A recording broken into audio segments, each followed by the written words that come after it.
Olá, gente, tudo bem? Professor Jonas Mendes aqui para comentar um pouco essa oportunidade sobre a relação homem, sociedade, natureza, construção da individualidade, da cultura, essa transição, inclusive, do estado de natureza para cultura, coisa que nós já estamos fazendo aí nas aulas anteriores, ok? Recapitulando, então, eu já comentei com vocês que o homem, ele, diferentemente dos outros animais, ele é um ser da cultura, não meramente um ser da natureza. O interessante do homem é que ele consegue, através de sua criatividade, diversificar e, inclusive, transpor os limites do que foi dado biologicamente, do que foi dado pela natureza. Eu citei para vocês, já em outras ocasiões, um filósofo alemão chamado Ludwig Feuerbach. Alguns preferem pronunciar Feuerbach, mas tanto faz. A verdade é que Feuerbach ele vai dizer algo interessante. Ele disse que o homem, diferentemente dos outros animais, é uma criatura de dois mundos, o mundo da exterioridade e o mundo da interioridade. Nós conseguimos encontrar no homem, então, essas duas características. O homem é um ser de dois mundos. Você consegue perceber que o homem ele é um ser da natureza, mas também um ser da cultura, só que além de tudo isso, ele é um ser de dois mundos, porque existe a sua interioridade, a sua consciência, os seus estados internos, ou para usar uma expressão mais corriqueira, o seu estado de espírito. Os alunos entendem muito bem isso, porque eles sabem que muitas vezes, externamente falando, estão na sala de aula, mas internamente falando, só Deus sabe aonde estão, né? Seu pensamento, sua mente pode estar em 1000 outros lugares mais. O animal não tem essa dicotomia entre externo e interno. Os outros animais não. Geralmente, os seus estados exteriores correspondem aos seus estados interiores.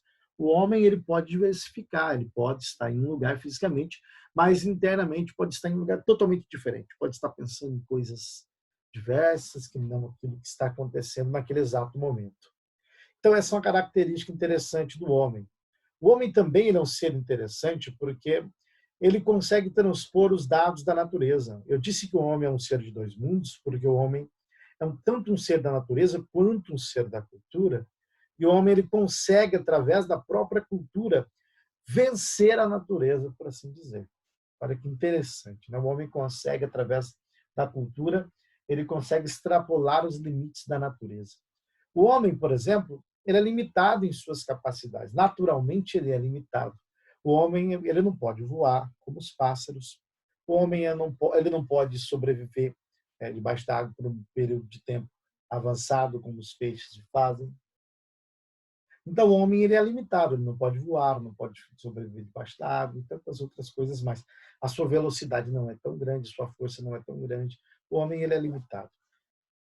Naturalmente falando, ele é limitado. Pela biologia, ele é limitado. Então, a natureza limita o homem. Mas, no âmbito da cultura, o homem consegue vencer todas as limitações e consegue se equiparar a todos os outros animais e até superá-los. Veja só, embora o homem não tenha asas e não consiga voar como os pássaros, está no âmbito da natureza. Mas no quesito cultural, o homem consegue vencê-los, porque o homem constrói aviões, helicópteros e tantas outras coisas mais, e consegue fazer com que o homem possa voar também, inclusive numa velocidade acima dos pássaros, voar muito além. Olha só que interessante. Então, na cultura, o homem supera. Naturalmente falando, o homem não pode voar. No quesito natureza, o homem está limitado. Mas no mundo da cultura, o homem voa, ele vai alto. Ele consegue alçar voos. Biologicamente falando, em termos de natureza, o homem não consegue sobreviver debaixo da água por um longo período de tempo.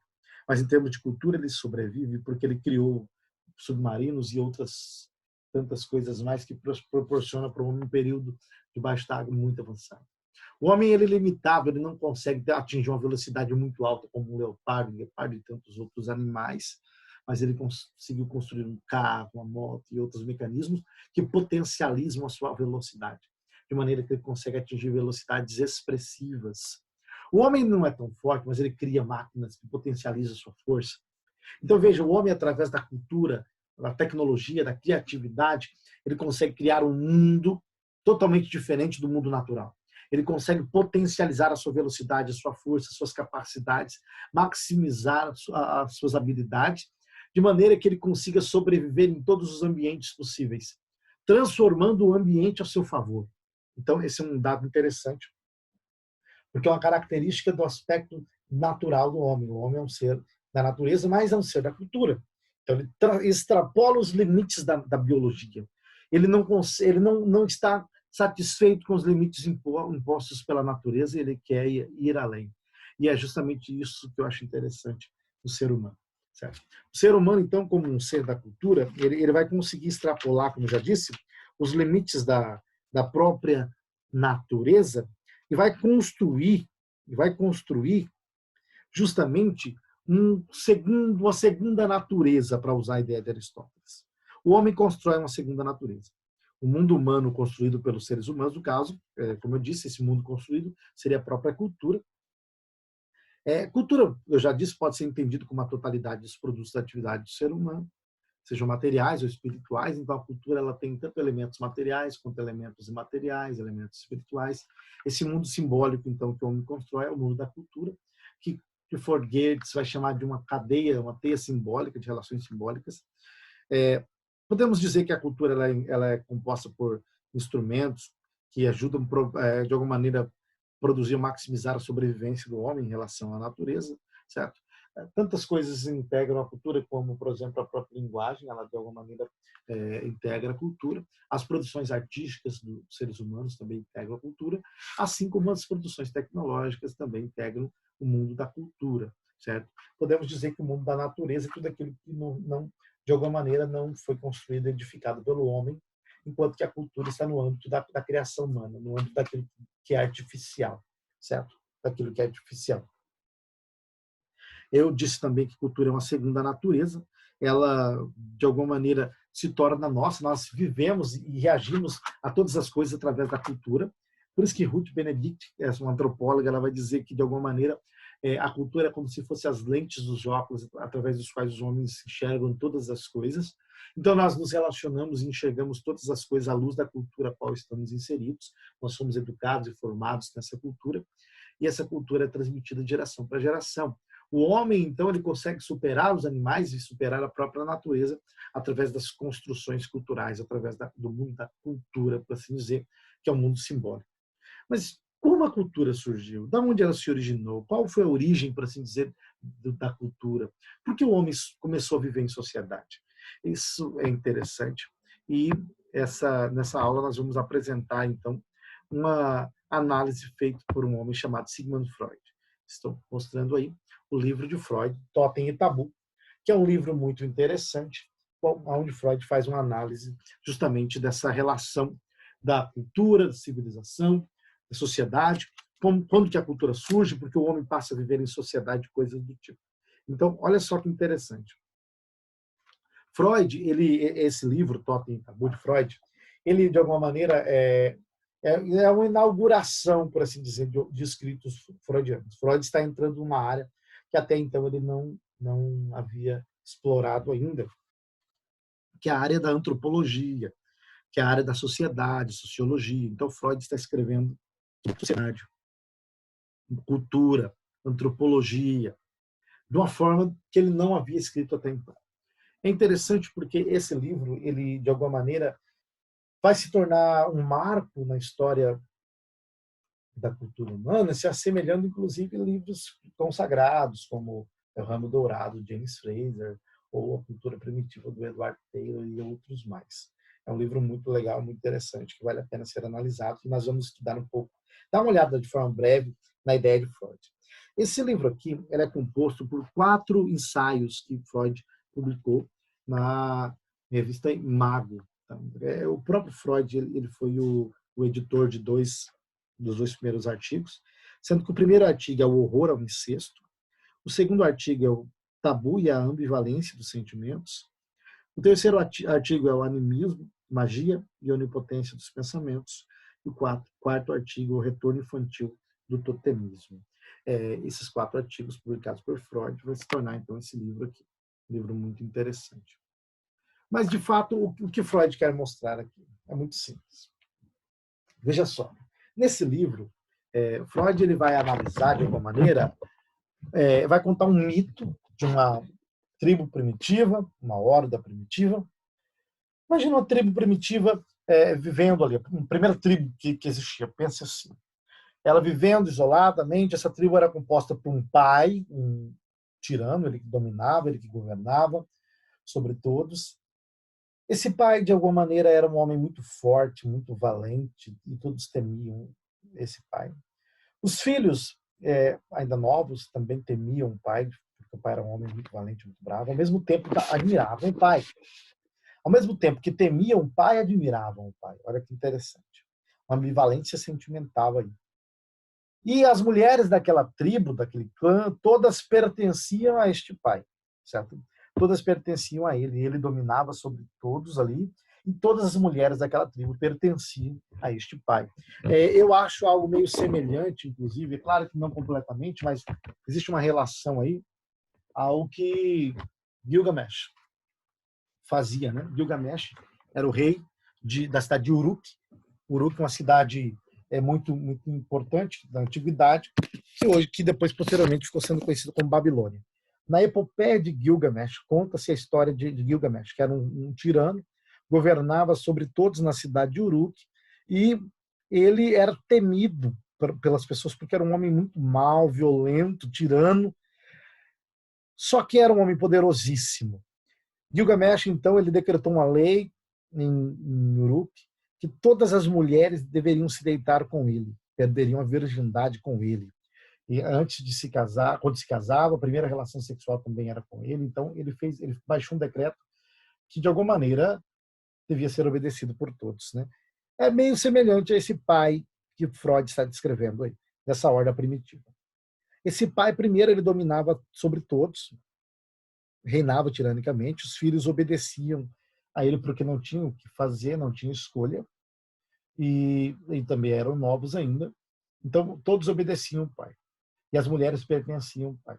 Só que à medida que os filhos foram crescendo, Freud vai dizer, à medida que os filhos foram crescendo, a tensão e a indisposição entre o pai e os filhos foi aumentando, de maneira que os filhos já não queriam mais se submeter a esse decreto do pai, não queriam mais aceitar essa ideia de que eles somente o pai devia ter as mulheres para si, e os filhos não tinham ninguém, e tudo mais. Os filhos também queriam as mulheres. Então a indisposição entre pai e filho ela só foi aumentando, de maneira que o pai acabou expulsando os filhos. O pai acabou expulsando os filhos aí da tribo, certo? Os filhos então saíram, fugiram da tribo. E olha só que interessante o que Freud vai narrar aqui. Os filhos, então, foram expulsos, passaram a viver longe, né? E aí Freud diz assim, certo dia, os irmãos, no caso, os filhos, né, que foram expulsos, os irmãos expulsos se reuniram, mataram o pai e o devoraram. Olha só, os filhos cresceram, então, eles se reuniram e falaram, não, nós vamos nos revoltar contra o pai. E aí decidiram matar o pai. Eles fizeram isso porque se uniram, porque o pai era muito forte, era temido. Então, eles voltaram e mataram o pai e devoraram o pai. E aí deram fim à horda paterna, né, ao governo do pai. Freud diz que o pai violento, primordial, ele era certamente um modelo, inclusive invejado e temido por cada membro do grupo de irmãos, né? O pai tanto era amado quanto era temido por eles. E aí o Freud vai dizer que depois que mataram o pai e devoraram ele, eles realizaram uma identificação com ele, ou seja, com o pai. Cada um se apropriou de uma parte da força do pai. É como se o pai começasse agora a estar vivo em cada um deles. Começasse a estar vivo em cada um dos filhos. Olha só que interessante. Depois que mataram o pai, os filhos devoraram o pai passou a existir em cada filho. A força do pai é como se fosse assumida pelos filhos ao devorarem a carne do pai, eles estavam sumindo um pouco da força do pai também. Então aquele pai físico morreu, mas um pai simbólico passou a existir. Esse pai agora ele passou a ser uma figura simbólica. Por quê? Porque depois que mataram o pai, os filhos começaram a ser acusados. Eles geraram uma consciência acusada e isso atormentou os filhos por um bom tempo. De maneira que Eles devoraram a carne do pai para tentar amenizar essa consciência culpada. Mas ao fazerem isso, eles fizeram com que o pai então passasse a estar vivo na mente deles, na consciência deles, e o pai se tornou uma figura simbólica, certo? Uma figura simbólica. Eu não preciso dizer, né, que Freud está querendo dizer que é a partir desse mito que surge a ideia de Deus, tá? Freud está querendo dizer que é a partir desse mito que a ideia de Deus vai surgir. Ou seja, surge a partir de um parricídio, da morte de um pai primeiro, e aí os filhos comeram a carne do pai, porque se arrependeram de terem matado o pai, e aí a partir desse momento, então, eles começam de alguma maneira, até a tornar esse pai divino, uma figura exaltada, divina, poderosa, a quem os filhos posteriormente começaram a pedir proteção, começaram a pedir abrigo. O pai se tornou a figura responsável por proteger a tribo. Então, ou seja, o pai se tornou um Deus. E é justamente isso que Freud quer dizer mesmo, que a imagem da figura de Deus ela surge a partir desse parricídio, do assassinato do pai primeiro, que surge essa ideia de um Deus. O pai se tornou uma figura divina, uma entidade divina, a quem os filhos posteriormente começaram a orar, começaram a buscar proteção, porque o espírito do pai começou a estar vivo e proteger a própria tribo, inclusive. Freud vai dizer que a partir desse momento eles começaram a criar um animal totêmico, né, que seria um animal simbólico ali, que representava, por assim dizer, a própria tribo, o próprio pai, era um animal consagrado a ser animal. De tempos em tempos ele era morto, devorado por eles e de alguma maneira a figura podia ser um animal, podia ser uma imagem, qualquer outra coisa representava um animal totêmico, que era uma figura sagrada para eles. E esse animal era responsável por proteger a própria tribo, era uma figura, inclusive, da própria religião surgindo aí, a religião animista, inclusive, também surgindo aí a princípio. Então, inclusive essa ideia de devorar a carne do pai, e devorar depois um animal identificando-se com o pai, como se ao devorar o pai começasse a estar vivo nos filhos e tudo mais, é já uma prefiguração da própria ceia, né? Da Santa Ceia, ou da Eucaristia, a hóstia lá e tudo mais, que a tanta igreja cristã, o cristianismo incorporou posteriormente, então para Freud se originou aí. Mas olha só que interessante. Freud vai dizer, então, veja só, vou ler mais uma passagem aqui. Freud diz que eles odiavam o pai, porque o pai atrapalhava, de alguma maneira, o exercício das funções sexuais dos filhos. Né? Os filhos queriam extravasar a sua sexualidade, o pai impedia isso, o pai proibia isso ao fazer com que todas as mulheres fossem dele. Então eles odiavam o pai, mas ao mesmo tempo amavam o pai e o admiravam. Então você percebe a ambivalência existente aqui. Ao mesmo tempo que os filhos amavam o pai, eles odiavam o pai também. Então Freud está mostrando justamente isso. Freud vai mostrar que esse arrependimento que passou a tomar conta da consciência dos indivíduos, esse arrependimento por ter matado o pai, ele vai perpassar, por assim dizer, toda a história daquela tribo. Após matarem o pai, os filhos se encontraram uma dificuldade. E agora, como que vamos viver? Era o pai até então que dominava, ele que determinava a configuração daquele grupo, como que eles iam viver, como que iam se comportar. O pai era a lei, ele que determinava o que era certo e o que era errado. E agora que não temos mais o pai? O que nós vamos fazer? Freud vai dizer que a partir desse momento do assassinato do pai, que vai começar então a civilização, vai começar a ideia da sociedade, a ideia de cultura. A cultura ela se origina a partir do assassinato do pai, do parricídio, certo? Por quê? Porque a partir desse momento que os discípulos, que os filhos, melhor dizendo, começam a encontrar a necessidade de criar leis, normas para orquestrar, para de alguma maneira proporcionar ou possibilitar a vida em sociedade. A partir da morte, do assassinato do pai, que os filhos então começam a pensar uma forma de organizar a vida deles ali naquela tribo. Então eles criaram leis. Primeiro, ninguém vai tomar o lugar do pai. Segundo, proibiram o incesto, ó, o primeiro tabu surgindo aí, que é uma lei, é o primeiro sistema penal, por assim dizer, já sendo configurado, é a moral surgindo. Então, tanto a moral, a religião, o direito, as normas de como conviver, surge a partir do assassinato do pai. Então, na perspectiva de Freud, a cultura, a vida em sociedade, a própria civilização, ela se origina a partir desse assassinato do pai. Porque é a partir desse assassinato do pai que começa a ser possível a vida em sociedade, inclusive daquela forma como os filhos vão proporcionar. Eles vão criar regras, normas, padrões, princípios, para, de alguma maneira, orientar a vida deles ali, naquela tribo, naquele tipo de organização. É a vida em sociedade surgindo com normas, com princípios, com valores. Então você tem um sistema penal surgindo, você tem uma moralidade surgindo, você tem um sistema religioso sendo organizado de forma mais orquestrada. Porque agora não passa a existir meramente o pai físico. Agora existem entidades simbólicas, como, por exemplo, a moralidade, como um pai elevado, um sistema religioso, um direito, normas, proibições. Ou seja, existe um mundo simbólico sendo construído, que é o mundo da cultura. Eles extrapolaram o mundo da natureza. E é justamente isso que vai proporcionar o nascimento da cultura. Então, Freud está mostrando justamente que essa vida em sociedade, ela começa a se originar a partir disso aí, desse sentimento de culpa de ter assassinado o pai, e justamente com a primeira lei, que era o tabu. Então, olha só que interessante, né? Justamente essa perspectiva do complexo aí de Édipo, que surge, que proporciona a vida em sociedade. O que seria o complexo de Édipo? O complexo de Édipo, na verdade, foi uma teoria desenvolvida por Freud, baseada na literatura grega. Quando você olha, por exemplo, os escritos de Sófocles e próprio Ésquilo, mas eu vou pegar aqui Sófocles. Sófocles, ele falava de um mito, né? Ele tematizou o mito de um rapaz chamado Édipo, em 3 livros que Sófocles escreveu, que é Édipo Rei, Édipo em Colono e Antígona. A história conta, o livro conta sinteticamente a história de um rapaz chamado Édipo. Édipo era filho de um rei de Tebas, chamado Laio, com a sua mulher, Jocasta. Quando Édipo nasceu, Laio ele consultou o oráculo, e o oráculo disse que o destino de Édipo era matar o pai e se casar com a mãe. Ou seja, matar o pai Laio e se casar com a mãe Jocasta. E, de fato, isso aconteceu futuramente. Édipo acabou matando o pai, se casando com a mãe, sem saber que aquele era o seu pai e que aquela era a sua mãe.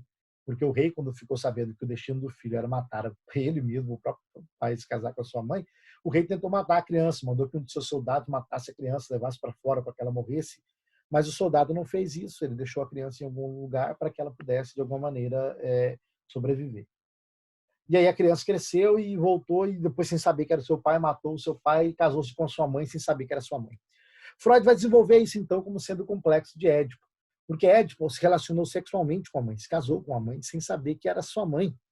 E dessa relação de Édipo com Jocasta, com sua mãe, nasceram aí 4 filhos, Etéocles, Polínices, Ismênia e Antígona. E Freud vai usar justamente essa ideia, mostrando que toda criança, em seus estados primitivos, na sua infância, ela deseja o primeiro objeto de amor, se é um menino, o primeiro objeto de amor é a mãe. Se é uma menina, o primeiro objeto de amor é o pai. Então, o primeiro objeto de amor de uma menina é o seu pai. O primeiro objeto de amor e desejo de um menino é sua mãe. Então, se o menino ele tem o primeiro objeto de amor a sua mãe, ele tem o seu pai como um inimigo, porque o pai tem a mãe e o filho ele disputa com o pai. Ainda é claro que inconscientemente. Então, existe essa disputa, essa rivalidade aí. É o complexo de Édipo, certo? Essa rivalidade de querer, de alguma maneira, matar o pai, eliminar o pai para ter a mãe, para ter a mulher, que foi justamente o que os filhos da Ordem Primitiva fizeram. Eles mataram o pai e tiveram a mãe. Ou seja, e tiveram, as mulheres, porque eles queriam as mulheres. Mas depois proibiram o incesto. E é justamente aí aonde, depois do complexo de Édipo, passamos para o complexo de castração. Freud vai mostrar justamente que a cultura ela se inicia a partir desse complexo de Édipo, certo? É justamente a partir disso aí. É do complexo de Édipo, então, que coincide o início da religião, da moralidade, da sociedade, da arte, da cultura. Tá? Então, Freud está descrevendo nesse livro justamente a origem da cultura a partir do assassinato de um pai primitivo, associado ao complexo de Édipo, inclusive. Ok? Na próxima oportunidade, nós vamos discorrer um pouco mais sobre essa relação de Freud e a cultura. Mas, a princípio, nós vamos terminando aqui. Então, um abraço a todos aí e ficamos por aqui.